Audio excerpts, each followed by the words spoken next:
Equity research analyst Ajay Walimbe sir आपल्यासोबत आहेत. Ajay sir, आपलं स्वागत आहे एनडीटीव्ही मराठीमध्ये. मुळात काल जे आर्थिक सर्वेक्षण आलेलं आहे समोर, त्यामधनं एक महत्त्वाची बाब लक्षात आलेली आहे आणि ती अधोरेखित करण्यात आलेली आहे. ऑप्शनल ट्रेडिंग किंवा मग अगदी शॉर्ट टर्म ट्रेडिंगवरती होणारा जो भर, त्यावरती एक बोट ठेवण्यात आलेला आहे. ताशेरे ओढले जात आहेत. त्या अनुषंगानं काही महत्त्वाचा निर्णय होईल असं वाटतंय का? मला असं वाटतं की F&O ट्रेडिंगबद्दल काल जे सांगितलं गेलं आणि बरेच म्हणजे गेले जवळपास 2-1 वर्ष त्याच्याकडे तरुण वर्ग मुख्यत्वे जो आकर्षित झाला आहे त्या F&O ट्रेडिंगमध्ये आणि त्याच्यात एक सट्ट्याचं स्वरूप आलं असं अहवाल सांगतो. आणि मला असं वाटतं की ते थोड्याफार प्रमाणात नक्कीच खरं आहे. कारण काय झालं आहे की तुम्ही जर म्हणजे कोविडच्या काळातला सेन्सेक्स पाहिला जो अराउंड 26,000 होता आणि तो आता जवळपास 80-81 हजारावर सेन्सेक्स आलेला आहे, तर त्याच्यामध्ये ही जी प्रचंड मोठ्या प्रमाणात जी वाढ झाली आणि कोविडच्या काळात म्हणजे तरुण वर्ग घरी होता आणि घरी त्यांनी बरेचसे लोक शेअर ट्रेडिंगकडे वळले आणि गुंतवणूकदार आणि ट्रेडर यातला फरक जो आहे तो F&O मुख्यत्वे जास्त ठळक प्रमाणात अधोरेखित करतो. कारण F&O मध्ये डिलिव्हरी घेणारे फार कमी असतात आणि त्यामध्ये 2 प्रकार आहे, काही कॉल अँड पुट वाले आहेत आणि फ्युचर्स अँड ऑप्शन्स वाले आहेत. कॉल अँड पुट मध्ये जर तुम्हाला मार्जिन आहे ते त्याप्रमाणे कमी आहे आणि त्यात तुम्हाला 10-12 हजार किंवा 15 हजार रुपयात सुद्धा तुम्ही ट्रेड करू शकता.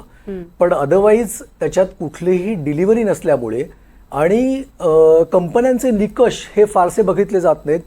पुट काय आहे, कॉल किती आहे, त्याच्यात किती म्हणजे त्याच्यात डिमांड किती आहे आणि सप्लाय किती आहे त्याच्यावर जास्त करून ते चाललं जातं आणि त्याचा कुठेतरी परिणाम हा हाऊसहोल्ड सेव्हिंगवर होतोय असं त्यांचं म्हणणं आहे. त्यामुळे मला असं वाटतं की मोस्ट प्रॉबेबली त्याच्यावरचा टॅक्स किंवा मार्जिन वाढवलं जाईल असं वाटतं. फक्त एकच आहे की जर मार्जिन वाढवलं किंवा टॅक्स वाढवलं तर त्याचा मोठा परिणाम FII वर होईल. कारण FII गुंतवणूक म्हणणार नाही मी, पण FII मधलं ट्रेडिंग या F&O मध्ये प्रचंड मोठ्या प्रमाणात आहे. रिटेल आणि FII बोथ. सो FII ला जास्त इफेक्ट होईल आणि त्यामुळे FII जर त्याच्यातून पैसे काढून घ्यायचे झाले त्याचा इनडायरेक्टली परिणाम शेअर मार्केटवर होऊ शकतो निगेटिव्ह. अभिजित सर, यावर तुमचं नेमकं काय मत आहे? आता अजयजींनी खूप चांगला विषय मांडला. त्याच्यामध्ये एक गोष्ट महत्त्वाची आहे की जे परकीय गुंतवणूकदार असतात त्यांना त्यांच्या गुंतवणुकीची जी जोखीम आहे त्याच्या संरक्षणासाठी फ्युचर्स किंवा ऑप्शन्सचा ते उपयोग करतात. आणि ज्याला एक जे हे जे डेरिव्हेटिव्ह असतात त्यांचं 2 भागामध्ये वर्गीकरण केलं जातं. एक जे असतात ते कव्हर्ड ट्रान्झॅक्शन्स असतात आणि एकानं नेकेड असं म्हटलं जातं. कव्हर्ड याचा अर्थ की माझी शेअर बाजारामध्ये पोझिशन आहे, त्याच्यामध्ये समजा उद्या काही कारणांनी जर घट झाली तर त्याच्या संरक्षणासाठी मी डेरिव्हेटिव्ह घेतो आणि केवळ ट्रेडिंगसाठी म्हणजे ज्याला नेकेड पोझिशन असते की माझी बाजारामध्ये अशी गुंतवणूक काही नाहीये, परंतु मला केवळ त्याच्यामध्ये आज मराठीमध्ये एक नवीन शब्द रूढ झालेला आहे की बाजारात खेळतोस का. हे खेळण्यासाठी जे लोक त्याच्यामध्ये शिरतात, अर्थमंत्र्यांचा डोळा त्याच्यावरती आहे. या कव्हर्ड पोझिशन्स किंवा त्याच्यामधल्या डेरिव्हेटिव्हज वरती नाहीये. या नेकेड ट्रान्झॅक्शन्स जे आहेत केवळ माणूस त्याच्यामध्ये काहीतरी तात्कालिक फायदा तोटा बघून करत असतो. जसं अजयजी म्हणाले की त्याच्या कंपनीच्या आर्थिक निकषांशी त्याचं काही देणं घेणं नसतं. मग ते उद्या दगडमातीमधले फ्युचर्स ऑप्शन्स आणले तरी त्याच्यातही खेळतील अशी स्थिती आहे. त्यामुळे त्याच्यावरती कुठेतरी एक रोख आहे. त्यामुळे सरसकट डेरिव्हेटिव्ह वरती गदा येईल असं मला वाटत नाही, परंतु यावरती वेगवेगळ्या प्रकारे ते नक्कीच अंकुश आणण्याचा प्रयत्न करतील. नक्की. पण अजय सर, मला हे जाणून घ्यायचं की ऑप्शनल ट्रेडिंग किंवा हे जो तुम्ही ट्रेडिंगचा उल्लेख केला, ह्या ट्रेडिंगमधनं अनेक जण आज लखपती आणि अगदी करोडपती सुद्धा झालेले आहेत. 0 to हिरो अशा स्वरूपाचा प्रवास अनेकांनी केलेला आहे. ह्यात काय नेमके धोके काय आहेत आणि ते धोके न ओळखल्यामुळे होणारी ही गडबड आहे का? जेणेयोगे तरुणांना याचा फटका बसू शकतो का? कारण येणारा जो निर्णय असेल तो जर कदाचित फटका बसणारा असेल तर तरुण ह्याच्यापासून एकदम दुरावले जातील. काय नेमकी यामागची कारण मीमांसा आहे? नाही, याच्यात जसं 0 to हिरो आहे तसं 0 to 0 पण आहे. रादर 0 to 0चं प्रमाण कदाचित जास्त असू शकतं. आणि याच्यामध्ये जसं मी सांगितलं काय होतं की समजा एखाद्या तरुणाकडे 25,000 रुपये, तरुण म्हणण्यापेक्षा कुठल्याही माणसाकडे गुंतवणूकदाराकडे 25,000 रुपये आणि त्याला जर कॉलमध्ये खूपच छोटे अमाऊंट म्हणजे 2 रुपये 1 रुपया असं करून त्यात पुन्हा व्हॉल्यूम प्रचंड असतो. म्हणजे एक तुम्हाला मी एक्झाम्पल देतो की समजा मला HPCLचे शेअर घ्यायचे, मी कालच मला वाटतं हे असंच एक्झाम्पल दिलं होतं आणि त्यात मला शेअर्सचा भाव 350 रुपये आहे आणि मला 100 शेअर घ्यायचे असेल तर मी 35,000 रुपये देऊन त्याची डिलिव्हरी घेऊ शकतो. पण आता माझ्याकडे 35,000 रुपये नाही आहेत आणि 10-15,000 रुपयेच आहेत, तर मी त्याच्याऐवजी त्याचा कॉल घेऊ शकतो किंवा कॉल विकू शकतो आणि त्याकरता मला डिलिव्हरीची वगैरे काहीच गरज नाहीये. मला फक्त थोडंसं मार्जिन भरायचं आणि ते मार्जिन खूप अमाऊंट कमी आहे. त्यामुळे 5-10 हजार रुपयात तो कॉल घेईन आणि नंतर त्याच्यामध्ये मला कदाचित 1 रुपया किंवा 2 रुपये मिळेल, पण त्याचा व्हॉल्यूम म्हणजे त्यात नंबर ऑफ शेअर्सची क्वांटिटी 1000-1200 अशी असल्यामुळे मला एका दिवसात 2-3 हजार रुपये मिळू शकतात आणि जे विदाऊट एनी मेजर इन्व्हेस्टमेंट. याच्यामध्ये अर्थात उलटही होऊ शकतं, पण त्यामुळे तरुण नॅचरली याच्यात ज्याच्याकडे जास्त भांडवल नाही तो नक्कीच आकर्षित होऊ शकतो. पण जसं डॉक्टर फडणवीस म्हणाले की तुम्ही जर त्याच्यामध्ये नेकेड कॉल घेतला असेल तर ती रिस्क जास्त आहे. म्हणजे ज्याच्यामध्ये जर माझ्याकडे ऑलरेडी शेअर्स असतील त्याचे आणि डिलिव्हरी असेल, माझ्याकडे 500 शेअर्स असेल तर त्याच्यात मी चांगलं करू शकेन. पण अदरवाईज तुमच्याकडे काहीच नसेल गुंतवणूक स्वतःची आणि तुम्ही जस्ट असं ट्रेड करत असाल F&O मध्ये किंवा हेज, त्याच्यात पुन्हा हेजिंग पण करायला लागतं. त्यामुळे ऍक्च्युअली तसं ते कॉम्प्लेक्स आहे. त्यामुळे अगदी. हा अभिजित सर, एक त्याच्यामधला आणखीन मोठा धोका हा जो आता अजयजींनी सांगितलं की 0 to हिरो, तसेच 0 to 0, पण ह्याच्यापेक्षा एक मोठा धोका तरुण किंवा तरुणाईच्या लक्षात येत नाही आणि तो म्हणजे ह्या सगळ्या नादामध्ये जे त्यांचं मुख्य करिअर असतं की जो उद्योग व्यवसाय करण्याची क्षमता त्यांच्याकडे असते, कौशल्य विकास त्यांनी केलेला असतो आणि ज्याच्यातनं खूप मोठी भरारी ते घेऊ शकतात, ती राहते बाजूला आणि माणसं केवळ सकाळी 9:15 ते 3:30 ह्याकडे आकर्षित झाल्यामुळे आपल्या मूळ उद्योगाकडे, मूळ व्यवसायाकडे, मूळ नोकरीकडे लक्ष नाही. आणि अशा असंख्य केसेस मी बघितलेले आहेत की ते होणारं नुकसान हे अगणित आहे. तात्कालिक होणारा नफा तोटा हा एक भाग झाला, पण त्याच्यामुळे जर एखादा माणूस त्याकडे दुर्लक्ष होऊन करिअरमधनं किंवा उद्योगातनं जर त्याचं लक्ष गेलं तर ती अनेक वर्ष जी निघून जातात त्यातनं त्याची भरपाई करणं खूप कठीण होतं आणि त्यातनं अनेक प्रकारच्या मानसिक समस्या निर्माण होणं ही एक वास्तव समस्या मला दिसायला लागलेली आहे. म्हणून त्याच्याकडेही आपण मला असं वाटलं लक्ष वेधावं. अगदी खरंय, अगदी खरंय. मी राम भोगले यांच्याकडे जाते, उद्योजक आहेत. तर या अनुषंगानं एक विचारायचं की जे लघु आणि मध्यम उद्योजक आहेत या स्वरूपातले, त्यांच्यासाठी जी गुंतवणूक आहे त्या गुंतवणुकीसंदर्भात निर्बंधमुक्त गुंतवणूक व्हावी असा एक कालच्या सर्वेक्षणामध्ये उल्लेख आला होता. त्या अनुषंगानं निर्बंधमुक्त म्हणजे नेमकं काय आणि त्या कशा स्वरूपाचे प्रयत्न होतील असं वाटतंय तुम्हाला? मला स्वतःला असं वाटतं की निर्बंधमुक्त गुंतवणूक भारतातल्या भारतात गुंतवणूक करायची असेल तर त्यावर फारशी बंधनं नाहीच आहेत. पण परदेशातनं जर गुंतवणूक आणायची असेल तर त्यावर काही प्रमाणात बंधनं आहेत. ती कुठे जावी, कोणी घ्यावी, कशी घ्यावी याच्याकरता काही नियम आहेत. आता SME सेक्टरमध्ये निर्बंधमुक्त गुंतवणूक व्हावी हे म्हणणं सोपं आहे, पण प्रत्यक्षात ती तशी होईल का याच्याविषयी अनेक शंका मनात आहेत. मगाशी कॉम्प्लायन्सचा एक मुद्दा आला होता, कॉर्पोरेट गव्हर्नन्स आणि कॉम्प्लायन्सचा एक मुद्दा आला होता की SME सेक्टरमध्ये जॉब क्रिएशन फारसं होताना दिसत नाही. याचं कारण त्यांच्यावरती असलेलं बर्डन, कॉम्प्लायन्सेसचं बर्डन हे वाढलेलं आहे. कुठेतरी नियमांची पूर्तता करून त्याची सरकार दरबारी दाखल करणं हा प्रकार इतका वाढलेला आहे की अनेक लघु आणि छोटे उद्योग, मध्यम उद्योगांना ते शक्य होत नाहीये. त्याचं एक मोठं कारण असं आहे की मानसिकता. म्हणजे मला असं कुठल्या बंधनात अडकायचंच नाहीये, मला उद्योग करायचा आहे पण सरकारला कुठलंच उत्तर द्यायचं नाही. ही मानसिकता खूप मोठ्या प्रमाणावरती या सगळ्या उद्योगांच्यात होती.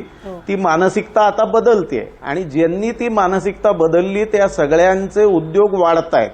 पण ज्यांनी ती मानसिकता सोडली नाही आणि कॉम्प्लायन्सेसकडे दुर्लक्ष केलं अशा मंडळींना मात्र डिजिटल फुटप्रिंटमुळे आणि डिजिटल सर्व्हिलियन्समुळे आता फार लवकर कायद्याला समोर जावं लागतं, त्या एजन्सीजना फेस करावं लागतं आणि त्यांना थांबवण्यात येतं. असे व्यवहार करण्यापासून त्यांना थांबवण्यात येतं.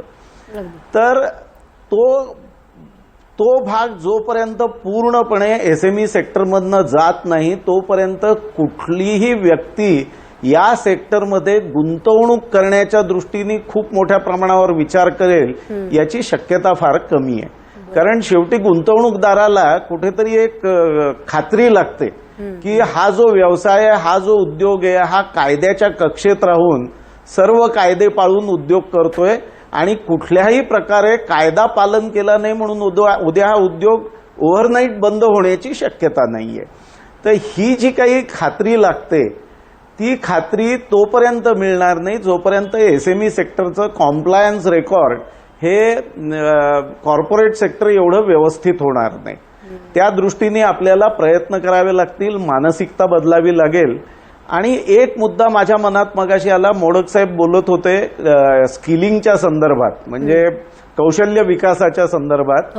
आपला असा समज आहे की मुलगा 15-17 वर्षाचा झाला आणि प्रोफेशनल कोर्सेसमध्ये गेला की आपल्याला त्याला 6 महिने किंवा 1 वर्ष एक्सपोजर देऊन त्याचा कौशल्य विकास करता येईल. आज ज्या पद्धतीने असं कुठलंही प्रशिक्षण न घेता विद्यार्थी बाहेर येतात त्यांच्यापेक्षा हा विद्यार्थी निश्चितपणे उजवा असेल याच्याविषयी माझ्या मनात कुठलीही शंका नाही. पण तुम्हाला जाणीवपूर्वक कौशल्य विकास करायचा असेल तर नॅशनल एज्युकेशन पॉलिसी जी आपली राष्ट्रीय शैक्षणिक धोरण 2020 मध्ये जाहीर केलं त्याचा बारीकीने अभ्यास करून शालेय स्तरावरती एक्सपिरियन्शियल लर्निंग म्हणजे प्रत्यक्ष अनुभवातनं शिकणं हे वाढवावं लागेल आणि ते प्रत्येक विषयाच्या संदर्भात वाढवावं लागेल.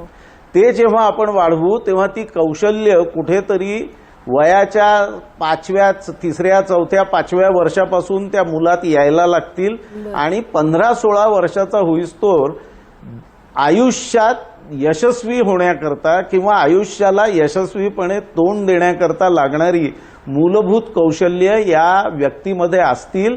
मग ती वाढवण्याचं काम उच्च शिक्षणात व्हावं आणि मग अशा जेव्हा तुम्हाला वर्कफोर्स अवेलेबल होईल त्यावेळेला कुठलंही क्षेत्र असलं तरी त्या क्षेत्रात अतिशय सक्षमपणे ही मंडळी काम करू शकतील. आज दुर्दैवाने काम करण्याची इच्छा असलेले आणि क्षमता असलेले असे तरुण फार अभावाने उपलब्ध आहेत. नक्कीच. या अनुषंगाने संजय सरांना पण बोलायचं होतं. संजय सर, मगाशी माझ्या दोन्ही मित्रांनी डेरिव्हेटिव्ह बद्दल बोललं की कसे धोके आहेत किंवा तरुण वर्ग कसा त्याच्यामध्ये धोका घेऊन नुकसान करू शकेल. मी त्या दोघांची पेक्षा माझी भूमिका अतिशय वेगळी आहे. माझ्या दृष्टीने सेबीनी किंवा आपल्या अर्थमंत्र्यांनी अशा रीतीने नैतिक मूल्य काही शिकू नयेत आम्हाला की सट्टेबाजी किंवा हे खेळणं किंवा सट्टेबाजी हे आम्ही करू नये. खरं तर ह्या डेरिव्हेटिव्हमध्ये अशा रीतीने खेळण्याच्या भूमिकेकडून बघण्याच्या दृष्टीनेच शेतीमध्ये सुद्धा हे डेरिव्हेटिव्ह बॅन करून ठेवले. आता तुम्हाला एक सोपी उदाहरण देतो. जर आज शेतकऱ्यांनी तो तांदूळ पिकवणार आहे, आज तांदूळ लावताना त्याला कळलं की मला 4 महिन्यानंतर जेव्हा मला तांदूळ बाजारात विक्रीला येईल 4 महिन्यानंतर मला त्याची काय किंमत असेल आणि ती किंमत मी आज लॉक करू शकतो फ्युचर्समध्ये, तर काय वाईट आहे. पण हे सट्टेबाजी आणि खेळवणूक म्हणून शेतीमध्ये सुद्धा डेरिव्हेटिव्ह अलाउ केलं नाही. त्यामुळे अशा रीतीने सेबी सांगते सगळ्यांना ते त्यांनी करावं की 98% लोकांना नुकसान होतं ते करावं. पण हे तरुण लोक त्याच्यात येतात, त्याच्यामध्ये त्यांना प्रोडक्टिव्ह याच्यापेक्षा जातील. अरे ज्यांना पैसे बेटिंग करायचं आहे, ज्यांना हे स्पेक्युलेशन करायचं आहे ते शेअर बाजारात घोड्यावर लावतील. ते तुम्हाला काय करायचं आहे की या मध्ये मी नैतिक मूल्य आम्हाला काय शिकवता. हे मार्केट आहे, माझे पैसे आहेत, मी काय करणार आहे. सरकारने नैतिक मूल्य आम्हाला शिकवू नये. माझा मुद्दा ह्या माझ्या दोघा मित्रांच्या बद्दल ही कॉन्सेप्ट भूमिका आहे. पण ते कसे शेती क्षेत्रामध्ये हीच भूमिका आणली, मला हा मुद्दा महत्वाचा वाटतो. नक्कीच. थोडंसं अजय सर मी याच्यावरती बोलणार आहे. मात्र नवीन जे गेस्ट आलेले आहेत त्यांची आपण माहिती घेऊयात. कर सल्लागार शंतनू बागवे सर सुद्धा आपल्या सोबत आहेत. शंतनू सर, आपलंही स्वागत. मुळात जो आता उल्लेख झालेला आहे त्यावरती आपण बोलणार आहोत. पण आता महत्वाची एक भूमिका की कर सल्लागार म्हणून लोकांच्या हातात पैसा खेळता राहणं आणि तो असणं ह्यासाठी काही करसवलती ज्या आहेत त्या शक्य आहेत का? अर्थातच. म्हणजे मागची जर का 3-4 वर्ष आपण बजेट बघितलं किंवा इवन त्याच्या आधी, तर मागचे काही वर्षांमध्ये आपण जर का ऑब्झर्व केलं तर एक जे सामान्य एक करदाता आहे, एक छोटे उद्योग आहेत, लघु उद्योजक आहेत, तर त्यांच्यासाठी अशा फारशा काही ग्रेट अनाउन्समेंट्स काही झालेल्या नाही आहेत. तर सरकारने आत्तापर्यंत make in India, one nation one tax अशा बऱ्याच मोठ्या मोठ्या टॅगलाईन्स आपण ऐकलेल्या आहेत आणि प्रयत्नही चांगला आहे. आपल्याला त्याचे रिझल्ट्स दिसत जरी असले तरी पण एक विरोधाभास बजेट अनाउन्समेंट्समध्ये दिसला आहे. तर ओव्हरऑलच जे करदाते आहेत, इंडिव्हिज्युअल टॅक्स पेयर्स आहेत, तर त्यांचा तसं म्हटलं तर you know they are not much happy overall about all this things. तर त्यांना आता ओव्हरऑल काहीतरी चांगलं, तर असं म्हटलं जाते की ह्या बजेटमध्ये एक GST 2.0 आणि इन्कम टॅक्स 2.0 हा अपेक्षित आहे. तर कर प्रणालीच्या दृष्टीने म्हटलं तर खरंच आत्ता ही वेळ आलेली आहे की सरकारने एक काहीतरी मोठं पाऊल घेऊन सिम्प्लिसिटी आणि अजून काही बेनिफिट्स करदात्यांना ओव्हरऑलच कन्झम्पशन ड्रिव्हन इकॉनॉमी च्या टुवर्ड्स दॅट काही अजून हातात पैसे राहावे जे खर्च होतील याच्यासाठी कर सवलती देणं फारच गरजेचं आहे आता. नक्कीच. यासाठी काय करता येईल आणि कुठल्या स्वरूपाचे प्रयत्न होऊ शकतात? आता आपण ह्याच्यात जर का विचार केला तर अर्थातच की इंडिव्हिज्युअल इन्कम टॅक्ससाठी आपण एक टॅक्स स्लॅब वाढवणं हे बऱ्याच वर्षापासून अपेक्षा आहेत. त्याचप्रमाणे जर का आपण लघु उद्योजक म्हटले तर लघु उद्योजकांसाठी सुद्धा टॅक्स रेट्स कमी करणं, इन्कम टॅक्सचे ATC किंवा बाकीचे बेनिफिट्स वाढवणं, ह्या अशा बऱ्याचशा काही अशी it's a wish list. So मागची बरीच वर्ष प्रत्येक एक सेक्टर, प्रत्येक इंडिव्हिज्युअल करदाता त्यांच्या काही अपेक्षा घेऊन मागील 4 ते 5 वर्ष बजेटकडे बघतोय आणि आपल्याला जे दिसण्यात येत आहे ते फक्त काही स्लॅब रेटमधले चेंजेस, छोटे मोठे इकडचे तिकडचे rates, new tax regime, old tax regime हे सगळं अनाऊन्स झालेलं आहे. बट मला असं वाटतं की करदाता आत्ता जे एक्सपेक्ट करतोय त्याप्रमाणे सिम्प्लिसिटी इन टॅक्सेशन सिस्टीम हे सर्वांना अपेक्षित आहे. स्टँडर्ड डिडक्शन काही स्टँडर्ड डिडक्शन अपेक्षित आहे. ATCचं जे लिमिट आहे ते वाढवणं गरजेचं आहे. अगदी आपण कॉर्पोरेट्सच्या बाजूला जर का गेलो तर health insurance premium, life insurance premium ह्यांच्यावरती इव्हन GST एक्झेम्पशन्स देणं हे पण अपेक्षित आहे. कारण का सरकारला हे हवं आहे की इन्शुरन्स घ्यावा इंडिव्हिज्युअल टॅक्स पेयर्सनी, पण तो स्वस्त कसा होईल ह्याच्याकडेही त्यांनी लक्ष दिलं पाहिजे. अगदी. अभिजित सर, तुमच्याकडेच येते, कारण तुम्ही काही वर्षांपूर्वी स्वतः एक कर प्रणाली दिलेली होती आणि त्याप्रमाणे काही बदलही आपल्याला पाहायला मिळाले. त्या अनुषंगानं आता काय बदल, कारण प्रत्येक वेळेला बदल हे गरजेचे असतात, तसे आता काय बदल अपेक्षित आहेत? आत्ता शंतनीजी जो मुद्दा मांडला तो जी मानसिकता साधारणतः भारतामध्ये आहे त्याला मी गमतीने नॅशनल टॅक्स सेव्हिंग ऑब्सेशन असं म्हणतो. म्हणजे मला कुठनं कर वाचवता येईल अशी मनोभूमिका आपल्याकडे प्रकर्षाने सर्व क्षेत्रामध्ये जाणवते. जी नवीन कर प्रणाली आणली गेली की ज्याच्यामध्ये तुम्ही हा कुठल्याही डिडक्शनचा लाभ घेऊ नका परंतु तुम्हाला कर कमी पडतील, ही प्रणाली लागू झाल्यानंतर ही पटकन रुजली नाही. त्याला खूप काळ अजूनही गेला तरी त्या मानाने अजूनही उठाव आलेला नाही. ही एक मानसिकता थोडी बदलण्याची अशी आवश्यकता आहे की माझं जे उत्पन्न आहे त्याच्यामधला मी परतावा वाढवण्याचा प्रयत्न करीन. काय होतं हे मंडळींच्या लक्षात येत नाही की कर वाचवायच्या भानगडीमध्ये आपल्या परतावामध्ये ते खूप प्रचंड प्रमाणामध्ये जी क्षमता आहे त्याच्यापेक्षा कमतर असा परतावा त्यांना मिळतो. कुठेतरी टॅक्स सेव्हिंग होतं परंतु परताव्यामध्ये झालेलं नुकसान त्याच्या लक्षात येत नाही.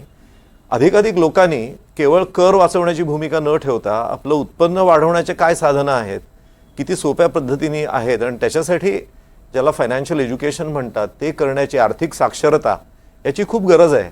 ती जर केली तर लोकांची जी सारखी भूमिका ही कर वाचवणं ह्याच्याकडे असते, त्याच्याऐवजी माझं उत्पन्न कसं वाढेल ह्याची जर भूमिका ठेवली तर म्हणजे मी गुंतवणुकीतलं म्हणतोय, बाकी आपल्या उद्योग आणि व्यवसायातनं उत्पन्न वाढवणं हा वेगळा भाग झाला, पण आपल्या गुंतवणुकीला आपल्या पैशाला कामाला लावणं, आपण कष्ट करतो पण पैसा कष्ट करतो का ह्याच्याकडे बघणं हे मला वाटतं तेवढं महत्वाचं आहे आणि तेही आर्थिक साक्षरतेची पण खूप गरज आहे असं मला वाटतं. अगदी. अजय बोला. जसं आता डॉक्टर फडणवीस म्हणाले, मला त्याच्यामध्ये थोडंसं असं वाटतं की तुम्ही म्हणाल ते अगदी बरोबर आहे, पण कॅपिटल गेनमध्ये टिपिकली थोडंसं जे तुमचं आपलं कॅपिटल गेनचं स्ट्रक्चर आहे ते प्रत्येक ठिकाणी वेगळं आहे. उदाहरणार्थ शॉर्ट टर्म कॅपिटल गेनला आपण 15% टॅक्स लावतो, म्हणजे मी जर इक्विटीमध्ये माझा जर प्रॉफिट झाला तर, पण तेच जर मी डिबेंचर्स जर मी विकले तर मला माझा जे स्लॅब रेटप्रमाणे टॅक्स लागतो. तसंच मला जर लॉंग टर्म कॅपिटल गेन आधी अनेक वर्ष एक्झम्पशन होतं, आता मध्येच त्यांनी पुन्हा आणलं, आता 1 लाखापर्यंत एक्झम्प्ट, त्याच्यानंतर 10%. जर मी रिअल इस्टेटमध्ये कॅपिटल गेनमध्ये गेलो तर त्याच्यावर 20%. त्यामुळे मला असं वाटतं की ती स्लॅब रेट आहेत ना त्या थोड्या सिम्पल केल्या, म्हणजे सगळ्यांना सर्वसामान्य. जेव्हा आपण म्हणतो की सुटसुटीत कर प्रणाली म्हणजे काय पाहिजे, तर सगळीकडे ते इतकं सोपं पाहिजे की मला कळलं पाहिजे. आता काय होतं, सर्वसामान्य माणूस आहे ज्याचा फायनान्सचा विषय नसेल त्याला कर सल्लागाराकडे जाऊन किंवा सतत अभ्यास करून की आता काय, हे सगळं आपण खूप कॉम्प्लेक्स करून ठेवलंय. हे फक्त सोपं केलं तर खूप इझी जाईल. दुसरी महत्त्वाची गोष्ट म्हणजे जेव्हा आपण 7 लाखापर्यंत वगैरे जेव्हा बोलतोय, पण त्याच्यामध्ये सिनियर सिटीजनचा आपण आतापर्यंत किती विचार केलाय. बरोबर. तर सिनियर सिटीजनसाठी मला असं वाटतं की अनेक गोष्टी ज्या हिडन आहेत, जसा आपला खर्च, जसं तुम्ही मगाची स्टँडर्ड डिडक्शन म्हणालात, त्याच्या पुढे जाऊन मी म्हणतो की इतके खर्च असतात. उदाहरणार्थ मेडिकल, सगळं काही मेडिकल तुमच्या इन्शुरन्समध्ये कव्हर नाही होत. म्हणजे उदाहरणार्थ मी जाऊन समजा काही औषधं घेतली किंवा मी एक्सरे काढला किंवा माझं MRI केला, हे मेडिक्लेममध्ये कव्हर होत नाही अनलेस आय गेट ॲडमिटेड. त्यामुळे मला असं वाटतं की एक सरसकट 1 लाख रुपये जर एक्झम्पशन दिलं त्या 7 लाखामध्ये सुद्धा सिनियर सिटीजनना, तर ती स्कीम जास्त अट्रॅक्टिव्ह होऊ शकेल. अगदी. अमित मोडक सर सुद्धा आपल्या सोबत आहेत. अमित सर, या अनुषंगाने एक महत्त्वाचा मुद्दा समोर येत असतो आणि वारंवार असे मुद्दे येत असतात की ज्या GST म्हणजे GST नव्यानं इंट्रोड्यूस झाला आणि त्यानंतर बराचसा हलकल्लोळ माजलेला होता, तर GST मध्ये बदल जो अपेक्षित आहे तो इथे बजेटमध्ये होत नाही. पण त्या अनुषंगानं मुळातच त्या संदर्भात सुद्धा काही महत्त्वाच्या गोष्टी किंवा काही महत्त्वाची पावलं ही उचलली जावीत असं वाटतं का?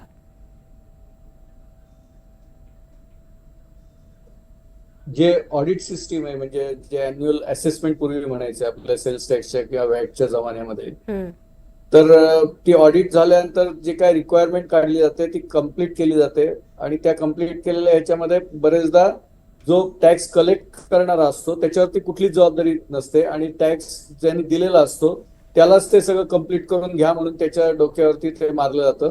म्हणजे ज्यांनी टॅक्स दिलाय, तो ज्यांनी टॅक्स कलेक्ट केलाय त्यांनी भरला नाही तरी देखील टॅक्स दिलेल्याच ते पाप आहे आणि ते त्यांनी दुसऱ्यांदा परत भरावं, अशा प्रकारे त्या ब्युरोक्रेसीची अपेक्षा असते. ब्युरोक्रेसी कुठल्याही प्रकारे त्याच्यामध्ये प्रॅक्टिकल अप्रोच घेत नाही.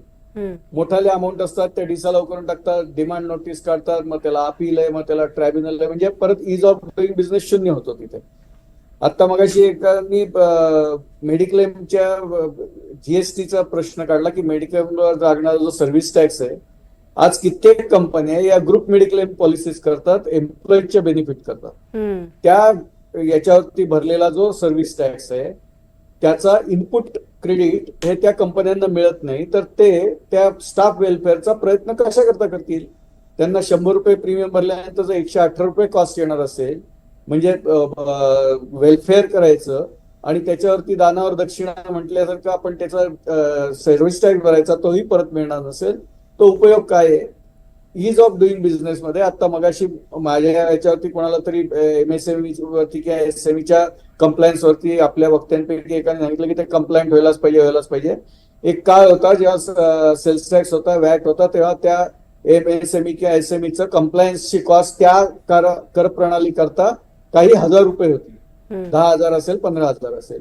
आज GST आल्यानंतर त्या सामान्य माणसाला त्याचा कंप्लायन्स एक कन्सल्टंट अपॉइंट केल्याशिवाय स्वतः करताच येणार नाही, अशा पद्धतीची ती प्रणाली बनवून ठेवलेली आहे, सिस्टीम बनवून ठेवलेली आहे रिपोर्टिंगची, रिटर्न फायलिंगची. आणि त्यामुळे त्याची जी कॉस्ट वाढली आहे ती त्याला अनबेरेबल होतीये. अनबेरेबल झाल्यामुळे जर त्याच्यात 1-2 दिवसाचं पुढे मागे झालं, एक आता महिना पुढे मागे झाला, कन्सल्टंटनी त्याला प्रॉपर सर्व्हिस दिली नाही, तो टाइमली पे करत असेल नसेल त्याच्या फीस, तर त्याचे फार मोठे भुर्दंड त्या MSME किंवा SME वाल्याला भरायला लागत आहेत. त्यामुळे कंप्लायन्स कॉस्ट ही खूप हेवी आहे, ती कुठेतरी ईज केली पाहिजे. आणि सगळं अगदी सिस्टीम ड्रिव्हन ऑनलाईन टेक्नॉलॉजी हे म्हणायला खूप सोपं आहे. आपला 140 कोटी लोकांचा देश आहे, जे 18-20 कोटी लोकांच्या देशामध्ये साध्य झालंय ते आपल्या 140 कोटी लोकांच्या देशामध्ये, जिथे 40% जास्त इलिटरसी आहे, त्या देशात साध्य व्हावं असं अपेक्षा करणं म्हणजे कुठेतरी आपण फार रात्रीची स्वप्न बघण्यासारखं, दिवा स्वप्न बघण्यासारखं असं मला वाटतं. कुठेतरी इज ऑफ डुईंग बिझनेस करायला पाहिजे, सामान्य माणसाचा विचार केला गेला पाहिजे, सामान्य व्यावसायिकाचा विचार केला गेला पाहिजे. व्यावसायिक लपवून ठेवायच्या मनस्थितीत होते आणि आता त्यांना जर तो कंप्लायन्स नाही केला तर त्यांनी बाहेर पडायची तयारी ठेवावी. याचा अर्थ तुम्ही सरळ सरळ मोठ्या उद्योगांना, मोठ्या इंडस्ट्रीजना, ज्यांच्याकडे पैसा आहे, ज्यांची प्रॉफिटेबिलिटी हाय आहे, त्या लोकांपुरतच करतायत. जे सेल्फ सफिशियंट होत आहेत, जे सेल्फ सर्व्हिस होत आहेत, सेल्फ एम्प्लॉईड व्हायच्या मार्गात आहेत आणि 4 जणांना ऍडिशनल एम्प्लॉयमेंट द्यायच्या इच्छित आहेत, त्यांना या व्यवस्थेतून बाहेर काढण्याचा हा प्रकार. नक्कीच नक्कीच. आम्ही सर अगदी आपल्याकडे थोडाच वेळ राहिलेला आहे, कारण बजेट सादर व्हायला काही 3 ते 4 मिनिटं आता बाकी आहेत. सगळ्या गेस्टना एकच प्रश्न आहे की तुमची या बजेटकडनं अपेक्षा काय आहे? 30-30 सेकंदात सांगाल. अभिजित सर, तुमच्यापासून. सगळ्यात महत्त्वाचं म्हणजे एकंदरीत आपल्या अर्थसंकटाचा विचार केला तर वित्तीय शिस्त हे सगळं करत असताना त्याचं पालन होणं. कारण एक करोनाच्या काळामध्ये खूप मोठ्या प्रमाणावरती आपली वित्तीय तूट वाढली होती. ती दिशा चांगल्या दिशेने आपण प्रवास करतोय, पण ती तशीच गतिमानता ठेवणं हे मला वाटतं एक मुद्दा आपल्या चर्चेत आला नाही म्हणून मी अधोरेखित करतोय. बरं, नक्की. संजय सर. अर्थसंकल्पाचा फोकस हा कृषी क्षेत्र असावा. आता हाय टाइम आहे की ह्या क्षेत्राकडे इतके वर्ष दुर्लक्ष झालं होतं आणि मॅन्युफॅक्चरिंग सेक्टरच्या ऐवजी फोकस कृषी क्षेत्राकडे वळावा अशी अपेक्षा आहे. परंतु अपेक्षा भंगाची दुःख ही शेतकऱ्यांना खूपच आहेत. महाराष्ट्रामध्ये तर आणखीनच आहेत. कांद्याचे भाव वाढले की एक्सपोर्ट बॅन करतात, तांदळाचे 1 वर्षापूर्वीच एक्सपोर्ट बॅन केलेले आहेत. त्यामुळे हे अशी अपेक्षा भंगाची दुःख त्यांच्या पाचवीला पुजलेली आहेत नेहमीची. ह्या भावनेतून बघतोय. बरं, अजय सर. गेले 10 वर्ष मध्यमवर्गीयांच्या तोंडाला फक्त पानं पुसली आहेत. त्यामुळे मला वाटतं सगळ्यांची अपेक्षा अशा आहेत की जसं तुम्ही कॉर्पोरेटचं टॅक्स स्ट्रक्चर चेंज करून त्याच्यात टॅक्स रेट 25% आणला, पण आमचा मात्र म्हणजे इंडिव्हिज्युअलमध्ये अजून तो 30% किंवा in fact it goes to sometimes 42%. तर तो टॅक्स रेट आपल्याला कॉर्पोरेटप्रमाणे कमी आणावा आणि करप्रणाली सुटसुटीत करावी, एवढं साधी सोपी मागणी. अगदी. शंतनू सर.